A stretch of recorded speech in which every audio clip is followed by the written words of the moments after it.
Alright, ladies and gentlemen, we're going to be doing the Savantis Mausoleum, Lich's Respite. I've done this dungeon a couple of times before I felt comfortable enough to actually explain the mechanics to you guys. The little prologue here says, in the deepest levels of the Savantis Mausoleum, eerie music echoes through the halls, while long-forgotten secrets lie at the heart of the forbidden complex. And worse, what undead abominations might this, behold shit like that. Alright, so we're gonna put a food buff down, so whoever has a food buff, go ahead and place it. Don't drop down, because if you drop down, you're not gonna be able to get this food buff. So wherever the pyre decides to spawn in, go ahead and just eat it. Because once you leave here, you can't get back up unless you die, so it's just kind of a waste of time. So is anyone gonna share food?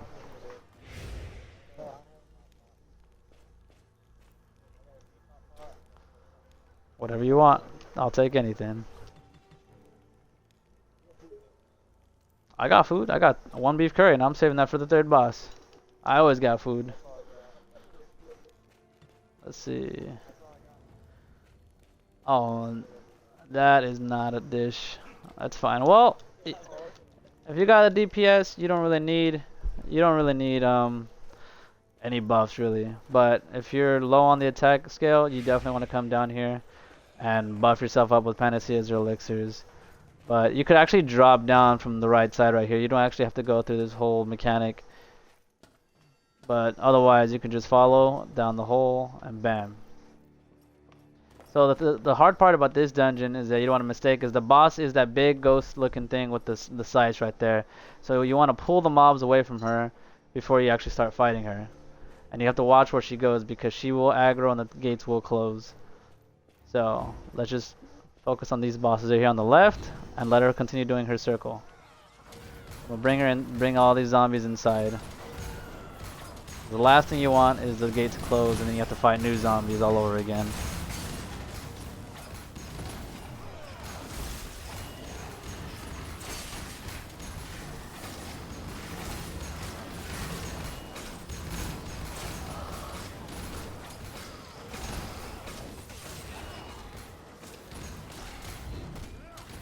So now we got those, and now I gotta see if I can pull these zombies to the left, because she's gonna be making a full circle. So now I got some more zombies, and I'm gonna pull out these as well. I'll pull these in the back too, because we want these out of the boss fight.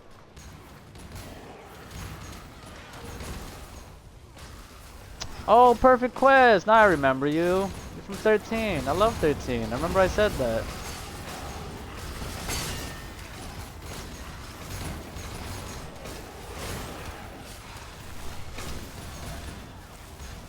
Alright, so pretty much... There we go.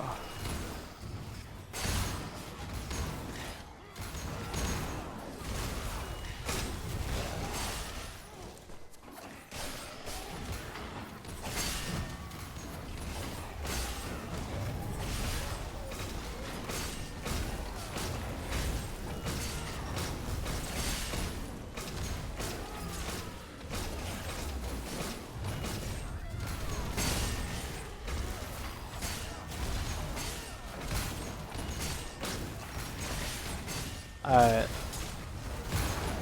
So I'm basically getting all of my bravery before I go into that fight because I want to get that early DPS. Get your crystals. Is everyone good to go? Everyone has their crystals? Alright, cool. Maj needs a heal. Maj needs a heal before we start. I know, you put it down.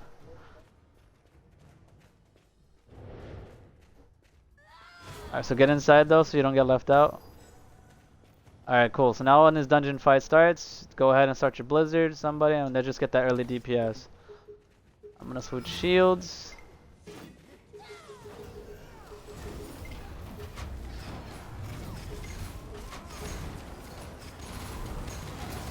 Alright.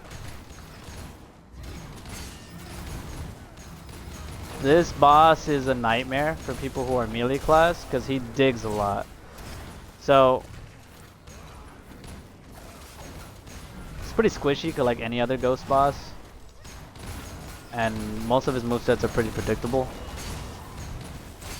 But just as long as you have a good amount of ranged fighters, you should be fine. If you have melee, make sure they have the DPS. As always, save your stamina so that way you can dodge when need be. Don't actually run around the map. What you want to be looking out for is when he rips your soul apart. So as you can see right here, he is actually digging. Look for the black shadow on the ground, and that's usually where he spawns back up.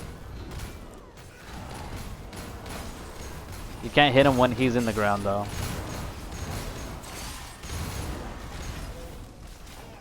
So he's down again. Let's see where the shadow's going. Shadow's gonna pop up right there. Don't actually get hit by that. If you get hit by it, it's because you weren't really paying attention. But it's easy to basically predict where he's coming from next.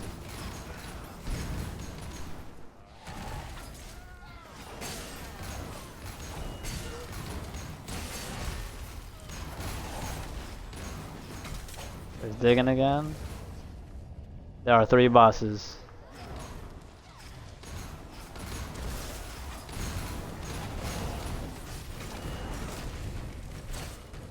This is one of the most beautifully cinematic attack moves. Like, look at that. And at the end, he actually comes up.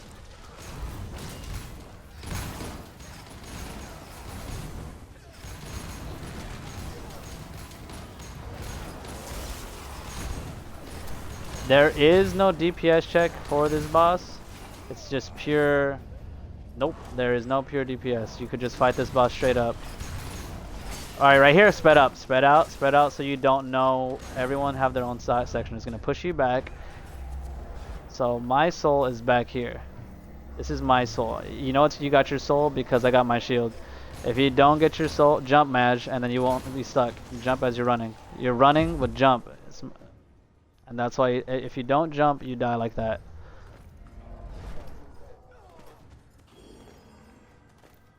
Alright, so these hands don't actually hurt you. It looks like it hurts you, it just slows you down, but that's really easy to get through. Just jump and you get past those mechanics.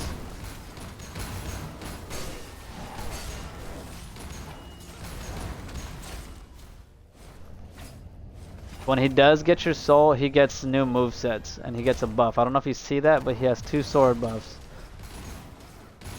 Alright, Devil, can I have some of your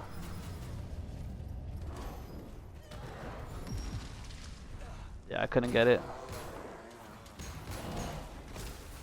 Yeah, I'm not gonna waste a scroll.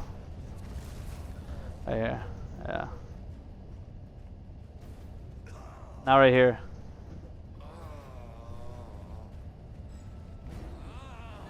Alright, I'll take the next one. Yeah, I'm trying to get it. You can.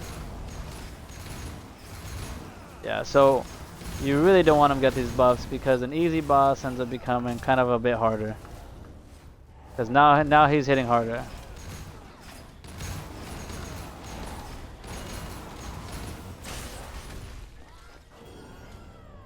He's actually hitting me for a lot more than I'm used to. I've never had him go this berserk. Yeah, but I'm in front of him.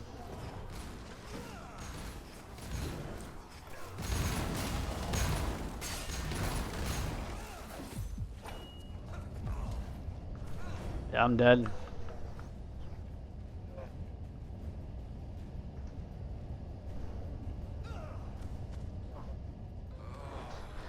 Yep. This is what happens when you get to let him get his soul. It's all good though. It's your guys' first time.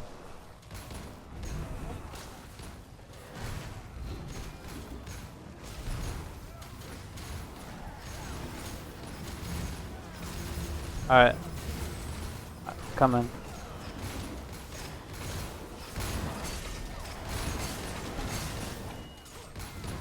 Alright, now he's back to where he was before. He's not as dangerous anymore. Do not let him get souls because you're gonna have a bad time. Like what just happened there. Yes. It pulls you in a different way. Normally he doesn't pull you like that. He pulls you and he pushes you back. He doesn't pull you in. So it's very weird that he did at that time. Normally he just, like I said, he pushes you back and you can just walk up to it versus walking out. This is the first time I've ever seen him do that.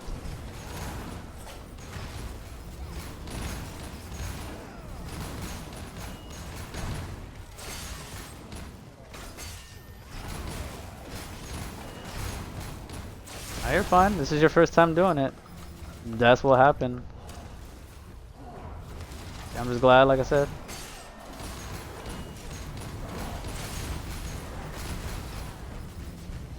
Yeah, well, normally we never let them get them, so we don't. It's not bothered explaining that. All right, spread out. So now he's sucking you in. Mine is right here.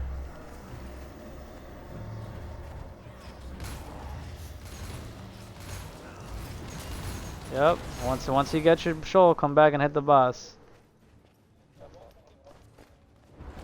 Yep. These hands do nothing to you, so you can hit the boss. Not hitting the boss is literally asking to not do any DPS.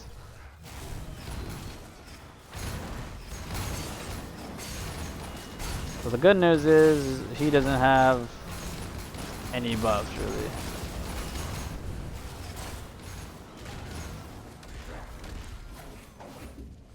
Alright, so now I gotta keep my distance because I am a melee fighter. I can only do distance moves.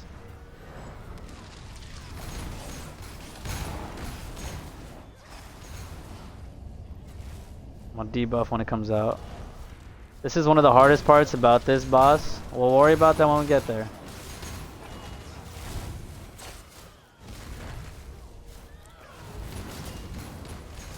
As long as you save your stamina, this boss should be a cinch. Because you can always see his next move before he does it.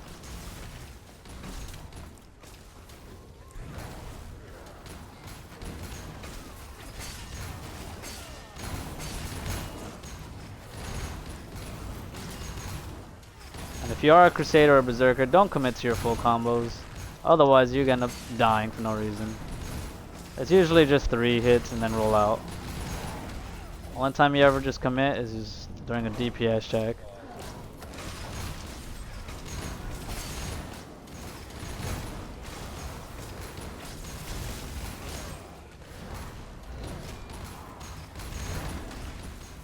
He's digging.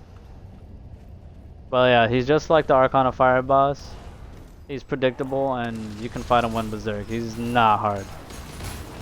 So even if he does go Berserk, don't panic. Only panic when he takes your soul, because then you pretty much signed up for a bad time. And he's dead. So that's the first boss. Next boss is a bit easier. So what we're gonna do is next boss is easy for like melee and range, but once he goes berserk, it's a nightmare for me.